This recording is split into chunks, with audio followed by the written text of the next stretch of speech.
Hello, everybody. I'm Michael Gaddis. I'm an assistant professor of sociology at UCLA. I've changed my talk title a little bit because I wanted to incorporate sort of a broader set of work here.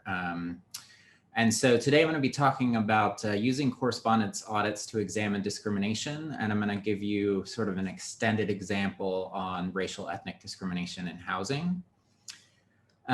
So I know like worst thing you can do is start your presentation with a wall of text, but I wanted to acknowledge a couple of different things that I'm going to be talking about a couple of different projects which incorporate some published work, some working papers, a project that has some preliminary stuff up on our website, and acknowledge my co-authors on the meta-analysis work, Edvard Larsen, who's a postdoc at the University of Oslo, and in the housing example, Raj Ghoshal, who's an associate professor at Elon University, and Nick Durago, who's a grad student with me at UCLA.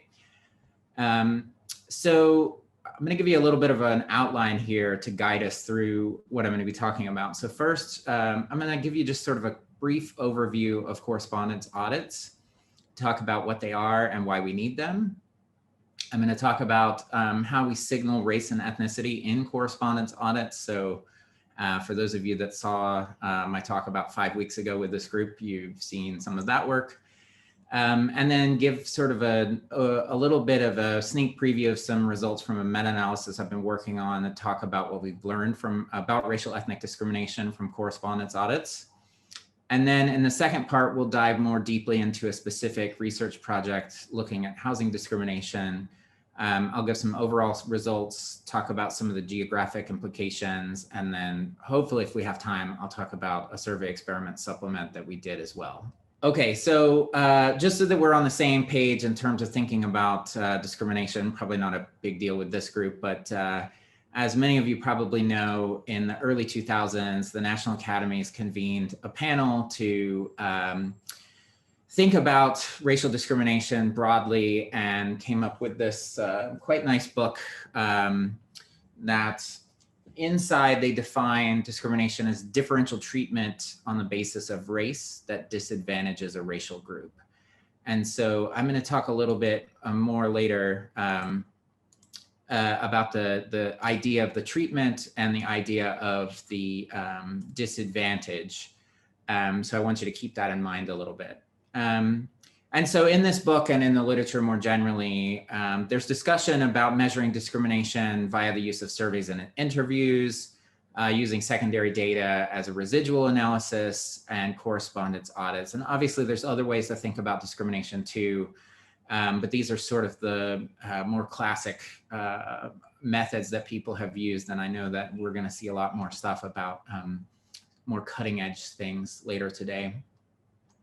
So in terms of surveys and interviews, one question you might have is what specifically you could ask to directly assess whether or not discrimination occurs, either among people who are the perpetrators of discrimination or those who are the targets of discriminators. And one problem that survey and interview research has is that over time, respondents have generally provided lower instances of affirmative responses to these types of questions that ask about beliefs and attitudes or predicted behaviors. In fact, the GSS has dropped some of these questions along the way because there's a lack of variation. And perhaps this is due to social desirability bias and that people don't want to either potentially, divulge that they have these discriminatory intents, or maybe don't know how they'd actually act in the actual heat of the moment. And so it's quite difficult to try to use these. And I don't know of much research, honestly, in the last 20 years or so that has really done a ton other than research that looks at whether or not people have perceived that they've been discriminated against. In the 80s and some of the 90s, it was more popular to have the secondary data residual analyses where you don't really witness the treatment. You don't see any sort of measure of discrimination, but you see disadvantage. And so you might try to build a model where you put as many covariates in as possible that would explain the non-discrimination race-based differences, such as measures of human capital and experience, et cetera. But, as others have pointed out, you have this problem of omitted variable bias, and you're sort of hinging this race coefficient and saying that, on some level, we would recognize that it's more than just discrimination, but we don't know how much of that is actual discrimination. And so researchers have increasingly turned to correspondence audits, which I've put a definition here, but essentially it's a type of field experiment where you randomize one or more characteristics about a hypothetical individual, or a fictional character, as someone else has pointed out to me recently, and I like this term. And you send either emails or resumes or some sort of application out into the field to see how people respond. And you can test the effects of those randomized characteristics on some outcome or outcomes, such as sending emails to politicians and seeing if they respond to Black men or Black women at lower rates than white men or white women. And so this has gotten quite popular in the past 10 years, especially, in that more things have moved online. People have come up with more creative ways to test for discrimination across a whole host of different characteristics in many contexts. And you can see just some of the examples here. If you're interested, it's probably getting a little dated already, even though it's only 3 years old, but I have a pretty extensive overview of the different sort of the history of these types of experiments and the different contexts and characteristics that people have tested. And that's in this book, which if you're interested in doing one of these and you've never, you don't have any experience with experiments or audits in particular, we wrote this book a few years back to try to help guide people, since there wasn't a lot of published methodological work on this stuff beyond what Urban and did in the 90s. And so if you're familiar with anything at all in this, it's probably either Diva Pager's work or your own Marion Bertrand and Sendhil Mullainathan's work from 2004. This has been cited thousands of times. It's the sort of first large-scale correspondence audit that happened in the 2000s, looking at employment discrimination on the basis of race. And they find that whites are much more likely to receive callbacks for interviews in the labor market than Blacks are. So the next part I want to talk about for just a little bit is how we might signal race and ethnicity in correspondence audits. So this is an example from a paper that looked at selling iPods on Craigslist, I believe, a few years back. And this is a little bit more similar to what audit studies used to be, in that it was a lot more common to have these in-person studies where you might hire a bevy of research assistants who would then go out and be actors, essentially, to interact with either real estate agents or hiring agents. And obviously their skin tone at that point would be sort of the main signal of race. And this was there's still the possibility to do this in some ways, and it might be a little bit cleaner in that you can see here that, there's not other signals probably coming across other than skin tone in this case. But this is what the modern correspondence audits look like more commonly, in that you have some version of an email or application that you send, and you're signaling race through a name. That's been sort of the common use of signaling race across most of correspondence audits since the early 2000s. And you can see here that in this case, this is from the example I'll show you later. The first message comes from someone named Joan Olson, and the second message comes from someone named Shanice Washington. And the idea is that the person reading this email will assume that Joan is white and assume that Shanice is Black. So I want to take just a moment and look at some of the data from Bertrand and Mullainathan's 2004 paper, because I think it helps us understand how these signals may not quite operate the way that we hope that they do. And so I start here by showing you the mean response rate for whites in their study and Blacks in their study. So the difference was about a 9.7% response for an interview for whites versus a 6.5% response for an interview for Blacks. But when we look at the response rates by each individual name, they chose 16 white names and 16 Black names. It's 8 male, 8 female for each race. there's considerable variation. For instance, you can see Neil is this name down here at the bottom. I think the response rate is about 6.2%, whereas Brad got a response rate of somewhere around 16%. And you can see within Black, there's variation here too, that Jermaine's at the top and Aisha's at the bottom.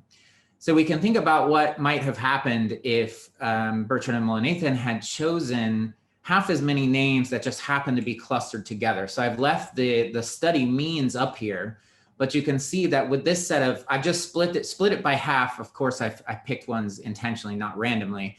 But you could see that with 8 particular white and 8 particular Black names, these means would have basically been statistically indistinguishable.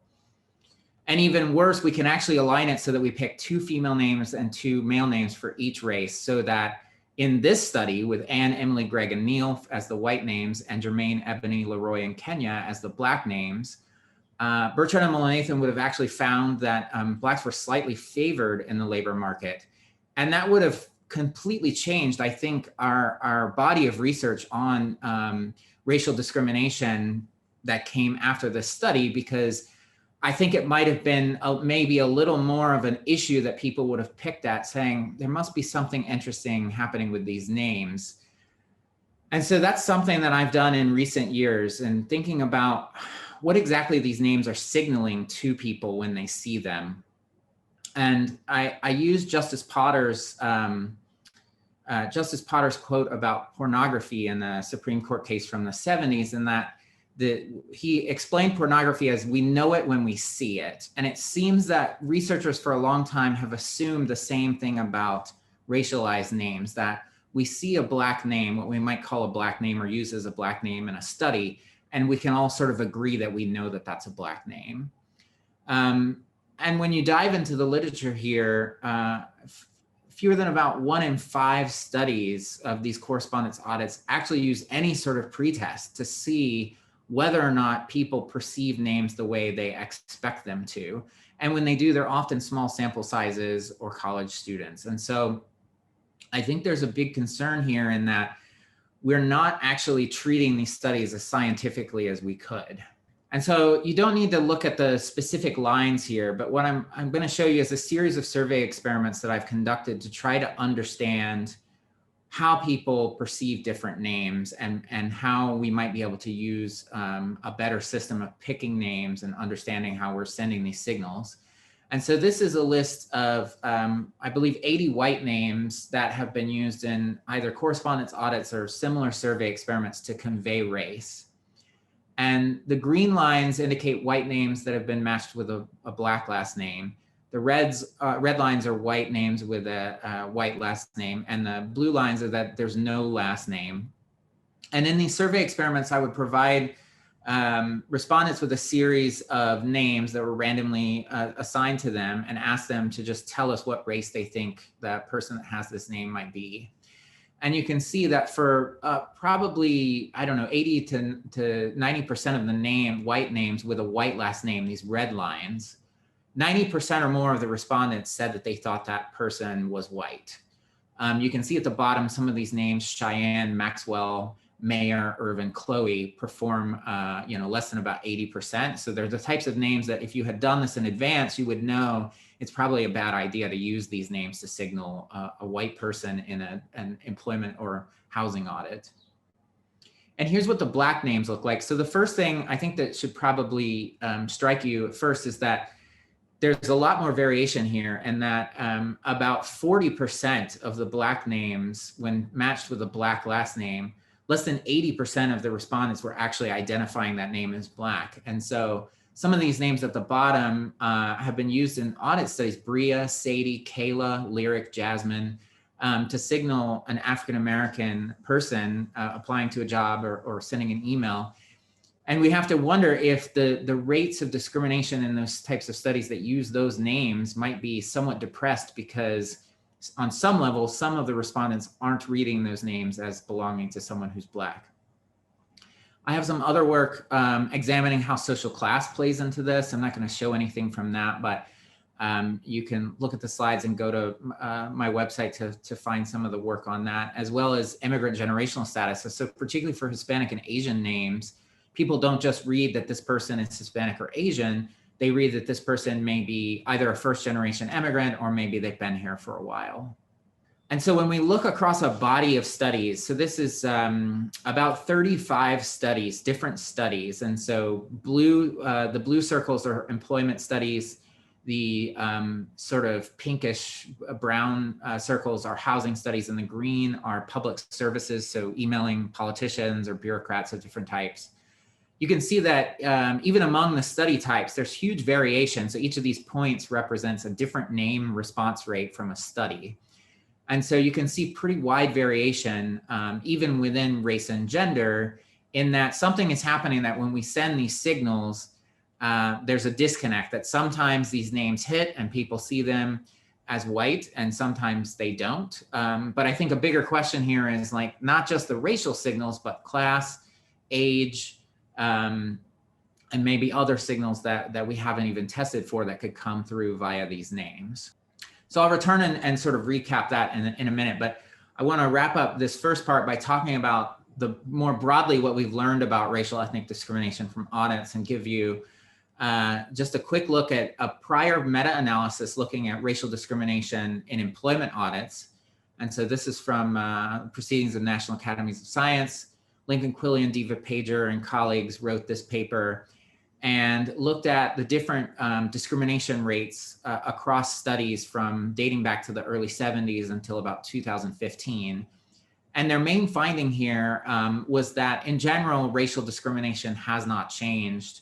The levels of racial discrimination has not changed in employment audits over a long period of time. And there's two different lines here that indicate the 90 to 2015 regression line and the trend line, and the 72 to 2015 line.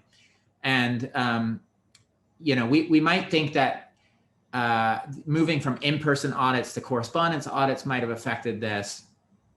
And so I've tried to do some of my own work with meta-analyses looking at not just employment, but trying to get a bigger picture of where is discrimination actually a bigger problem, rather than just thinking about employment alone, thinking about across different contexts.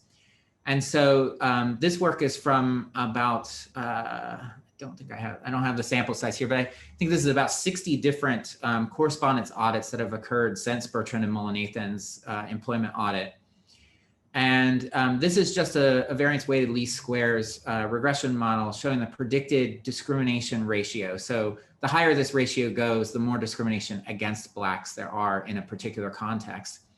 And you can see that even in a base model versus a model with more covariates from the studies, employment discrimination is much greater against Blacks than housing discrimination in public services or in these other fields. And obviously there's more studies in housing and employment than there are in these other contexts, but it does certainly look like employment and then housing stand alone, and then you have other types of contexts where discrimination might not be as large. And there's many reasons why we might expect that anyway, and that the barrier is low in responding to emails someone sends you versus you know, taking someone out to look at a house or deciding to interview someone.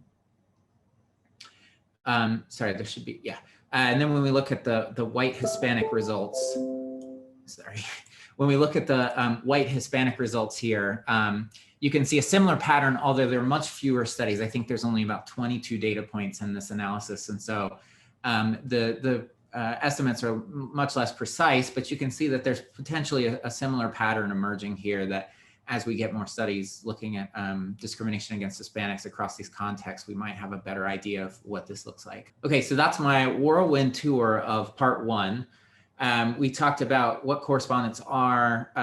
You know, they're essentially these field experiments that provide a framework to examine causal estimates of discrimination. There's more weaknesses than what I've covered, but I certainly, as someone who does a lot of these, you know, one of my biggest concerns is this weakness of what we're doing with these signals, not just in that names are signaling potentially multiple characteristics to people, and then there's other variation that we maybe don't know about, but also the fact that in terms of external validity, something like 15%. So I have this birth record data from New York State that's pretty complete over a 25-year period. And something like 15% of African Americans in the New York State birth record data actually have names that are racially distinguishable. So what I mean is, for every Daquan Washington, there's 10 Mark Smiths who are also Black. And so when we do this, we're sort of capturing a specific version of racial discrimination that doesn't account for you may be named Mark Smith and apply for a job and make it through that first pass with no one knowing, that you're Black. And then finally, looking at this meta-analysis data of dozens of racial ethnic audits over 45 plus years, we see that discrimination against Black job seekers has been relatively stable over time, and that employment discrimination is significantly higher than in other contexts. Okay, I think I'm doing good on time. So I want to talk now about some specific work that I've been doing with my co-author Raj Ghoshal, and added our grad student Nick Durago here. And in general, this is a different type of housing audit, and that we're not looking at rental or purchase sales of housing. We're actually looking at a roommate situation. And the reason why we've chosen to look at this is because we're sort of interested in what's happening in the youngest adult generation who maybe don't own property and aren't making decisions that we can test in a traditional audit. And so when we're thinking about millennials, we're thinking about the most racially and ethnically diverse, as well as the most educated generation in the history of the United States.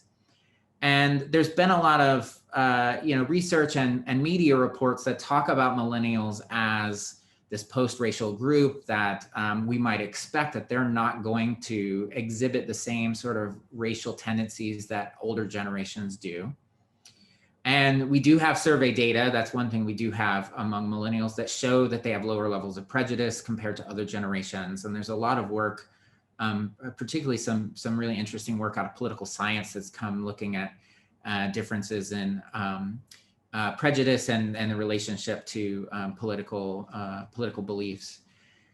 And a large number of studies in the past decade across disciplines and subfields have focused on residential mobility decisions of families and their impact on segregation. And so the millennial, the insight about millennials here also doesn't just pick up on what's this younger generation doing in terms of race. I believe it's picking up on what's this generation doing in terms of economic conditions as well. And so these residential mobility decisions of young people have received limited attention. A lot of the work in this area examines how families make decisions about moving are related to schools and related to the racial composition of neighborhoods. But for this group, they're making a decision that maybe isn't quite on the same, taking into account the same kinds of things, at least in their early years. And so these decisions that they make are going to set the tone for their future housing decisions as well. Their knowledge of cities, their own well-being, and their interactions with other people, which might actually sort of create a feedback loop about race. And so what we're trying to do here is capture a context where young people are going to be moving to a city and they can't purchase their own place, and they probably can't rent, especially in the current economic conditions, on their own. And so they're going to need to find somebody to live with. And so what we're looking at is this shared spaces, this roommate situation. And how prevalent is this? So about more than 15 million people currently live with unrelated roommates who aren't a romantic partner.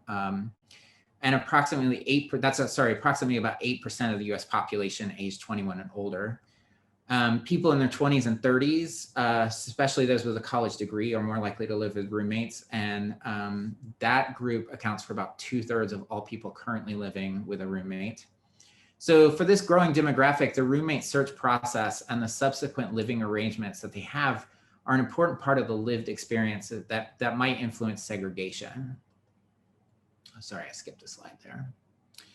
So I'm going to talk about 3 main research questions from this part. The first, we're going to ask if millennials engage in racial ethnic discrimination to try to, again, capture this demographic that we can't really capture or can't examine systematically in traditional correspondence audit contexts. If they do engage in discrimination, what we'd like to see is, does this create differences by race, ethnicity, and access to neighborhoods? So if I'm Black and I'm trying to find someone to live with, do people's preferences and who they want to live with then influence where I could possibly live in a city? And then finally, I think we're going to have time to talk about some survey experiment data as well, which we try to unpack the mechanisms and the reasons why this is happening. Okay, so you're already primed on what a correspondence audit is.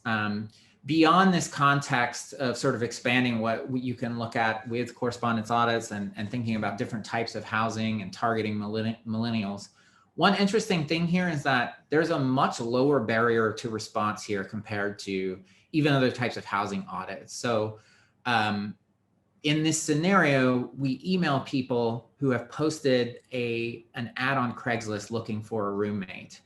And these are very basic inquiries to check and see, have you filled this spot? Are you going to have an open house kind of thing? And the overall response rate across all of our tests is about 60%, I believe.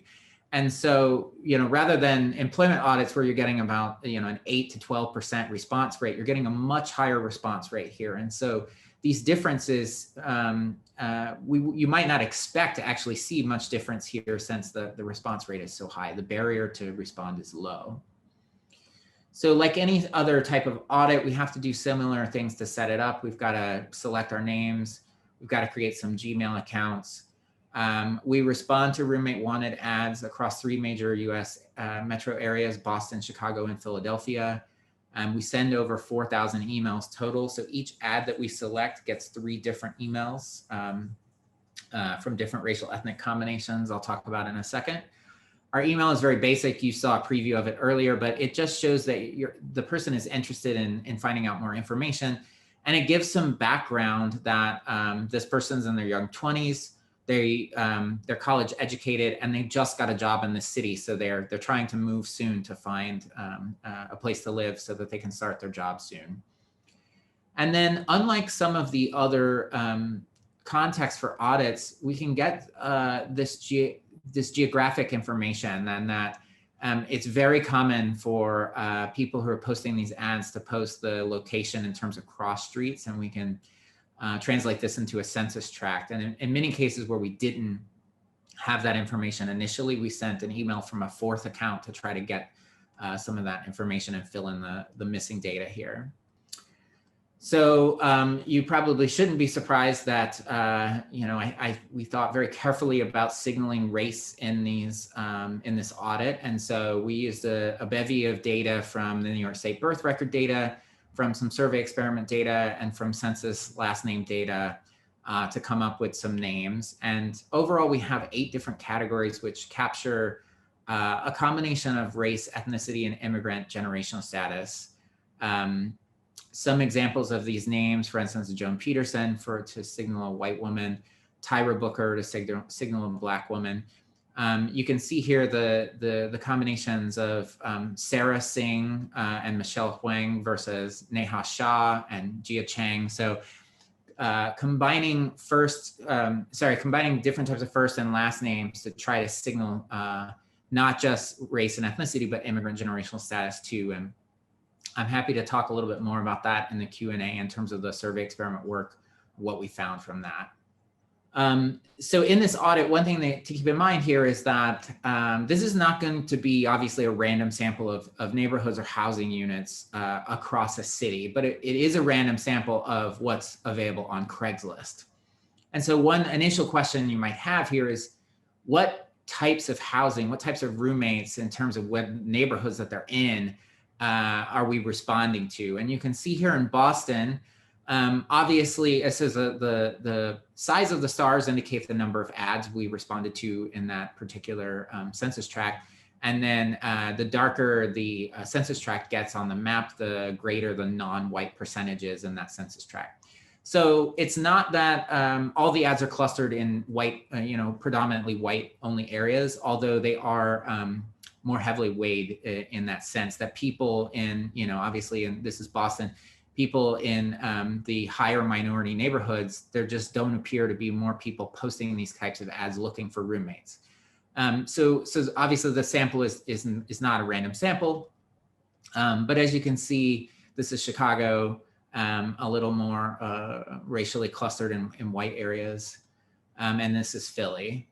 And so as you can see, you know, a lot of what we get comes from sort of central neighborhoods in the city, although some happen in more out in the suburbs as well. So here's the a positive response percentage. So this is an experiment. I'm not showing you an adjusted results here, but it doesn't make a difference in our interpretation because of the way that we randomize things. And so you can see that at the top, whites receive a high percentage of responses. These names that are intended to signal a second or later generation Indian and Chinese names, what I would call Americanized names. These are white or Anglo first names with ethnic last names, are receiving statistically about the same response rate as whites. We see a little bit of a drop off for the Americanized Latina name and for the fully ethnic Indian name, and then Chinese, Latina, and then at the bottom, the response rate for Blacks is about 32%. So what we're finding from this main audit data is that millennials who are posting these ads looking for roommates are engaging in a form of racial ethnic discrimination because they're choosing to respond to whites in particular at higher rates than most other racial ethnic groups. And this is counter to what that survey data might predict, which could suggest that, you know, the existing survey data is picking up some measure of social desirability bias or something else. That's something that I think we should work more to try to figure out in the future. So for the Michael, I have a couple of questions about that. Yes, go ahead. So first, when you look at the response rate, is that just a positive response, or do you also count responses that say, I'm sorry, the place is no longer available? Yeah, so sorry, you're right. So this is a positive response rate. So these are coded when there's some response from people that indicates that either it's available or they told us there's an open house happening, you know, on Saturday, why don't you stop by? We were a little inclusive. So if they didn't necessarily say yes per se, but asked, hey, tell me more about yourself or send us a Facebook link, we included that as a positive. But if they said, no, it's not available, or they didn't respond at all, then it's not included here. And there were not a ton, but there were some where, you know, we would get a white person would receive a response that's like, yes, it's available. And then a Black person received a response that they didn't just ignore them, they actually told them no. You know, there are some intricacies in the data like that. And the second thing is, did you look at all the interaction with gender? Because that could be something that's important for roommate decisions. Yeah, so one thing I had to skip over here is that in the correspondence audit, we're only using, you may have picked up on this, we're only using women, we're only using female names because essentially what happens is that men don't usually have gender restrictions when they're posting an ad. They won't say, we're only looking for another man. Women often did. They would say, we're only looking for another woman. And so to simplify this a little bit, we responded with only women, but to any gender. I think I could show you at the end as an appendix slide that shows how men and women differentially respond to women by race. But then the survey experiment, I can show you, we did actually test both genders to see if there was a difference there. Great question. Okay, so I'm going to try to go quickly through this second part.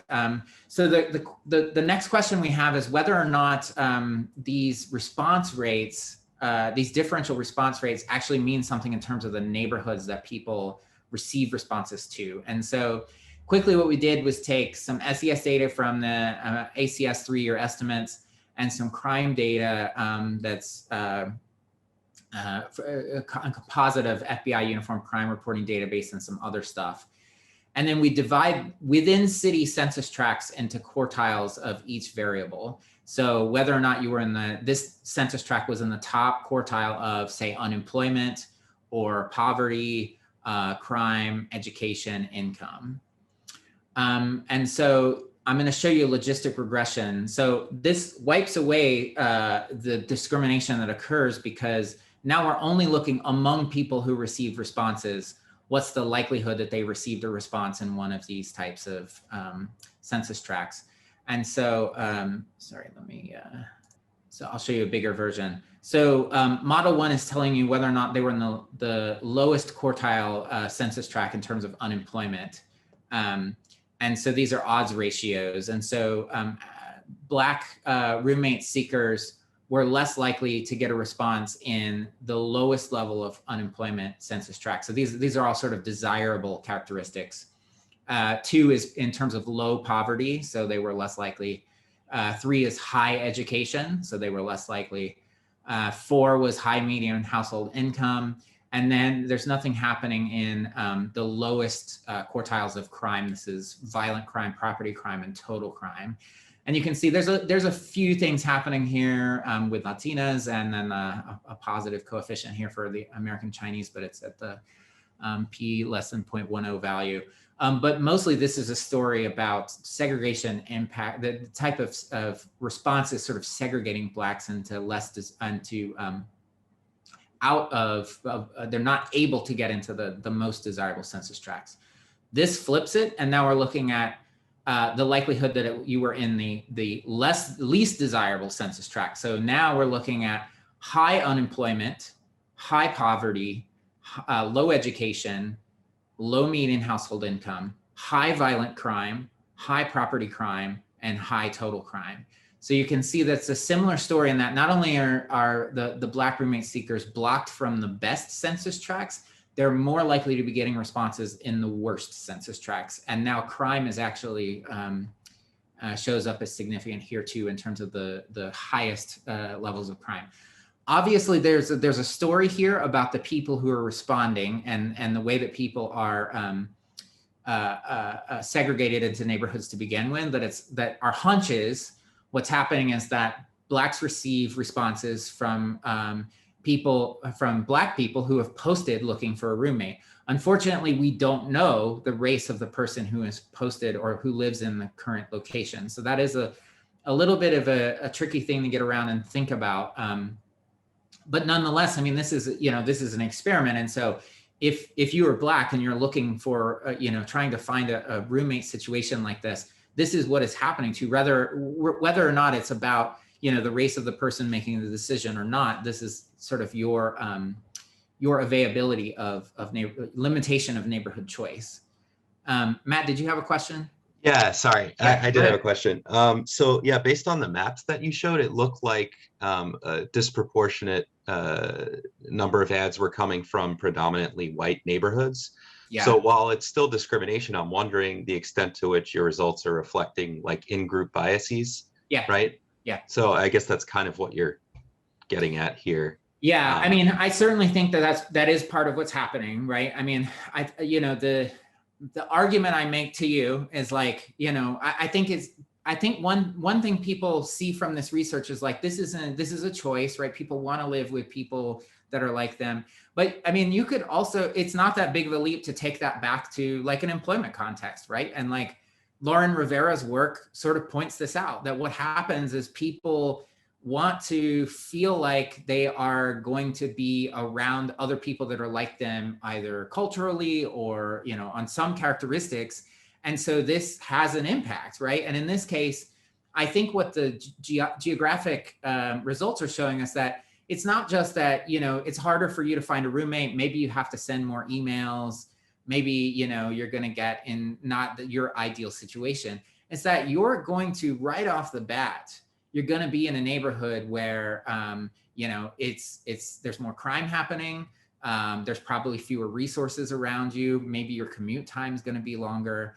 And so I think in that situation, it's important to think about like, we could argue, I'm not saying that you are, but we could argue about what this really means in terms of like, do we count this as discrimination? Is it just preferences? But it does have an impact, right? There is something that happens here that limits the potential neighborhood choice.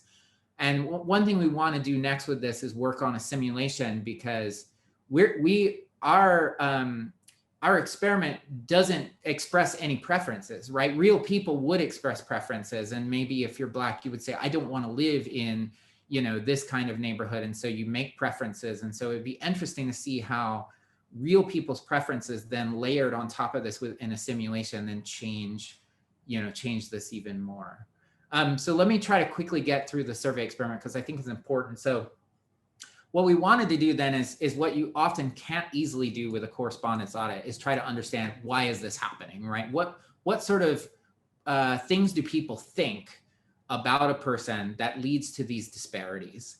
And so what we try to do in a survey experiment is mimic this correspondence audit where respondents were given a scenario saying, pretend like you live in the big city and you're looking for a roommate and you've posted this ad. Here's a hypothetical response. They only see one email in this scenario, and answer some questions about what you think about this person. So I'll just quickly move through this. We've got a series of questions that are trying to tap into a couple of different dimensions. So the first question asks how likely you are to respond to this person. This is on a scale of 0 to 10. It's a slider for them, and it starts at 5, which is neutral. So they have to choose to move in a positive or negative direction or leave it alone. So how likely are you to respond to this person is trying to sort of capture that idea of discrimination, right? That you have to decide if you're going to email them back, what are you going to do? We ask how interested they are in living with this person, which perhaps captures a level of prejudice. And then we ask some questions that tap into stereotypes in terms of how responsible they think they are, how courteous, how financially stable. Keep in mind, regardless of race, they have the same information that this person has a college degree and a job. And then a question about cultural acceptance. How culturally compatible do you think you would be with this person, to see if maybe what's happening, like you said, is this is a preference issue and people are just like, I can't imagine, living with a person like this. I don't know what that would be like. So here's the likely to respond score across the board. People thought that they would respond at the same rate, regardless of race, ethnicity, immigrant generational status. Which maybe indicates, this is social desirability bias again, but it's not the same exact respondent. So it's hard to know. Here's what happens when we look at the interested score. Sorry, I should have put stars on here, but the difference between white and black is significant. So people, even though they say that they would respond at essentially the same rate, people indicate that they're less interested in living with the black roommate seeker than they are the white roommate seeker. This is the courteous score. So they rate blacks as less courteous than the other groups. This is the financially stable score. They rate blacks as less financially stable than the other groups. And here's the cultural compatibility score. So again, sorry for the no stars, but these groups right here, Black, Latinx, Indian, and Chinese, are all significantly different than white. And then these Americanized versions of the names are not. And so what we think is happening here is that, if you go back to what the point estimates were, that blacks receive the lowest level of responses. And so it looks like maybe that's driven by both these stereotypes about their characteristics, as well as this cultural compatibility issue. Whereas for the other groups that have face some but less discrimination, they're only getting dinged in this survey experiment on this cultural compatibility question. And so I just summarized this slide. And so just to conclude, from part 2, and then we can have our questions, we do find that there's some level of discrimination happening in the field experiment. We see that these negative stereotypes about blacks in particular, and then cultural concerns about blacks and Asian and Hispanic groups. And then, I think this has important implications for residential segregation, because we're thinking about the restrictions on the types of neighborhoods that people can actually gain access to in this type of context. And like I said, we need to think a little bit more about like individual preferences during housing search. And then are there, sort of long-term outcomes for this, right? That what does happen to you if you're stuck in a neighborhood, if this limits your neighborhood choice, do you stay in the city where maybe you're having to live in a neighborhood with higher crime and lower other desirable characteristics? Okay, so I'll stop there. Let me stop the share and open it up for questions. Thank you all. You were a great audience. Yes, very good questions. I loved it. Thank you very much, Michael. So we can go ahead and take questions. And once again, you can either unmute yourself or raise your hand and we'll go around. Should I go? I have so many questions about this. I think this is so fascinating, but here's just a little one. With correspondence audits, I mean, like, what do you think about other things besides names to signal race and ethnicity? Like, I think I saw some study about, job discrimination and sexual orientation, where obviously they couldn't use names, but they used like a line item on the CV, like president of the Gay Students Association or whatever. I mean, are any of those better, or could you combine them with names? Or have you thought much about that? Yeah, so I do have a lot of thoughts about that. My first thought about this is that there's a number of people who have done these eye tracking studies. If you're not familiar with this, this is you can install software on a computer where you can have someone look at anything on a computer, and then using the camera and the software, they can create a heat map of where you looked at on the screen. And so they have these eye tracking studies of resumes that, an HR professional will be looking at resumes and they can make that heat map. And what they find is that there's not a lot of heat happening outside of looking at name, education, previous employment, right? That when you get down to skills or activities or other things that you do, there's not a lot of time spent on those issues. And so one thing that may happen with those types of studies, that it certainly would be interesting to do a lot more work in this area. I'm surprised no one has taken this on yet. But understanding, like, did people actually get the signal, right? So there's the first issue of did you get the signal at all? But then there's also this issue of maybe it's also sending multiple signals, right? That if I say I am the vice president or the treasurer of some Black student association, that's probably a strong signal that I'm Black, but it also may be a political signal as well, right? That like, it's not just about race at that point. And so there is some worry that may also be mixing signals.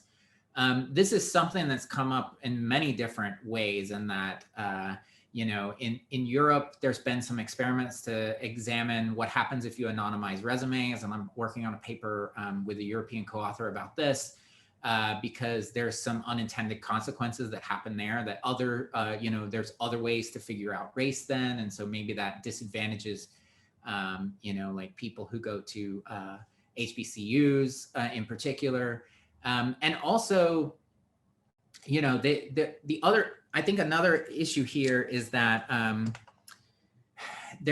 so I've worked as a consultant on some of the cases against Airbnb, and at the first stage, when Airbnb faced lawsuits about racial discrimination on their platform, they stopped requiring pictures, and then more lawsuits came because then people with distinctively Black or Hispanic names said, wait, now it's worse against us because we're the only people, right, that you can discriminate against, because now all you see is my name and no picture.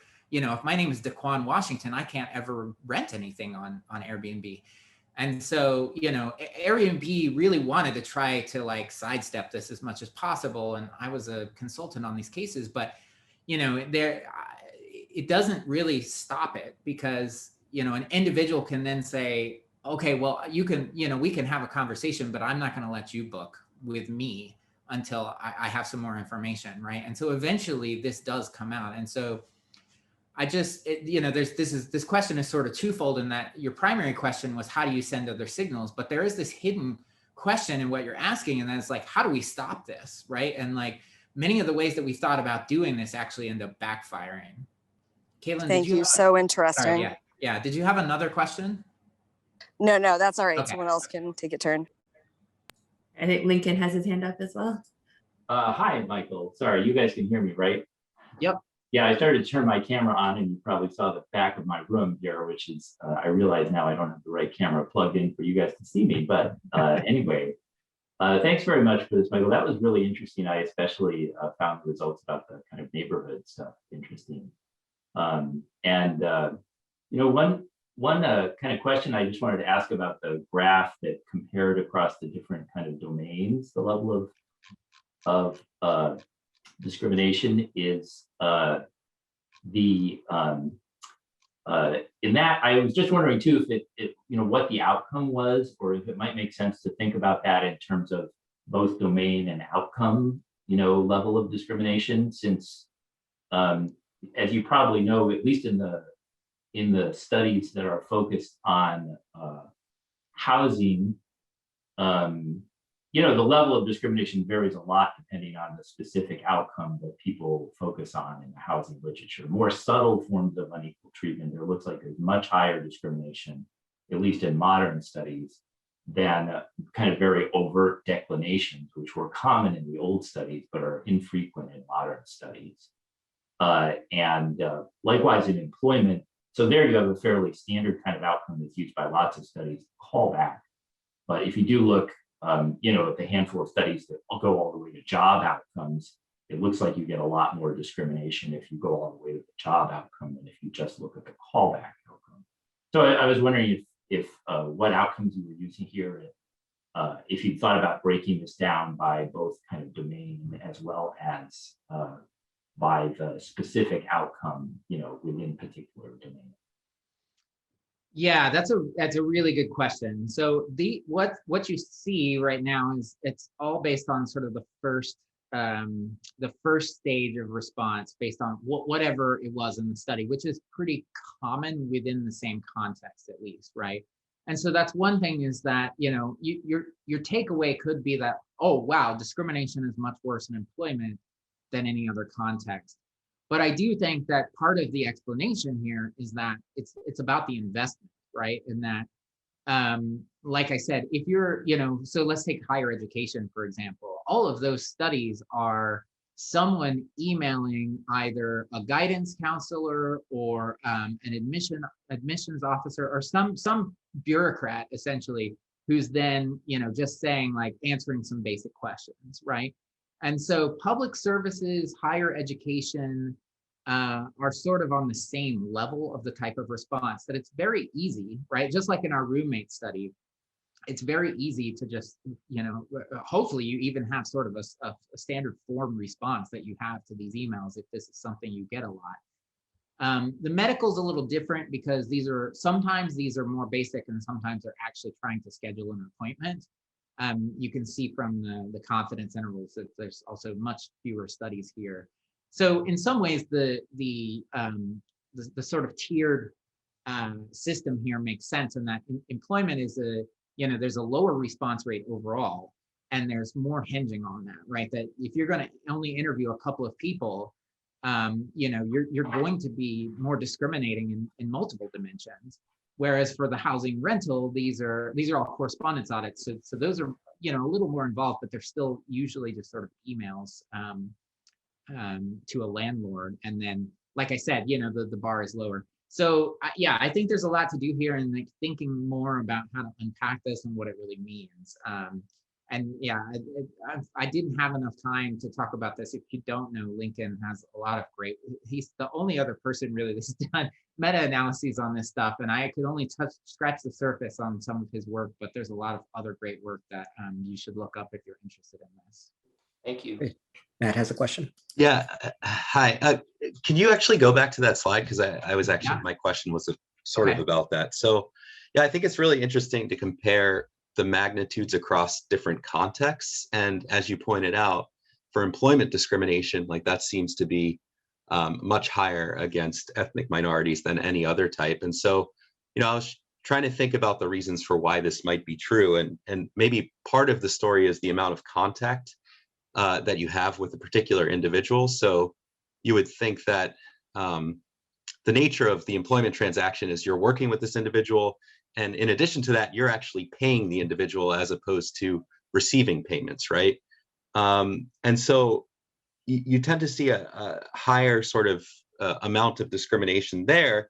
And what I think was really cool about your study is that when I thought of sort of housing or rental, I thought of it in sort of an Airbnb context, right? Where, again, the nature of the transaction is essentially that you just receive money from a random individual, right? And of course, like the extent to which you think that individual is reliable might depend upon underlying racial biases or whatever, but the amount of contact that you have is relatively low. Whereas in your setting, it's closer to the employment context in that, you live with this person, you spend a lot of time with them, you have to depend on them to some extent. So going with this sort of, I don't want to call it a contact hypothesis because that means something different, but I'm wondering if you were able to look at variation across whether the ads were coming from 2 roommate versus 3 roommate versus 4 roommate versus 5 roommate situations.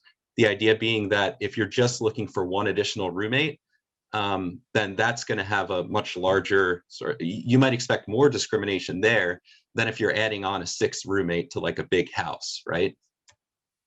That's a great point. That somehow has not come up before. But yeah, that's actually a really good point. I don't know how complete that data might be. We have all the ads, the HTML, the ads are saved. And I can recall that this was something that was, often stated, but I'm not sure how complete, that might be. But that's a really good question. And I really like how you,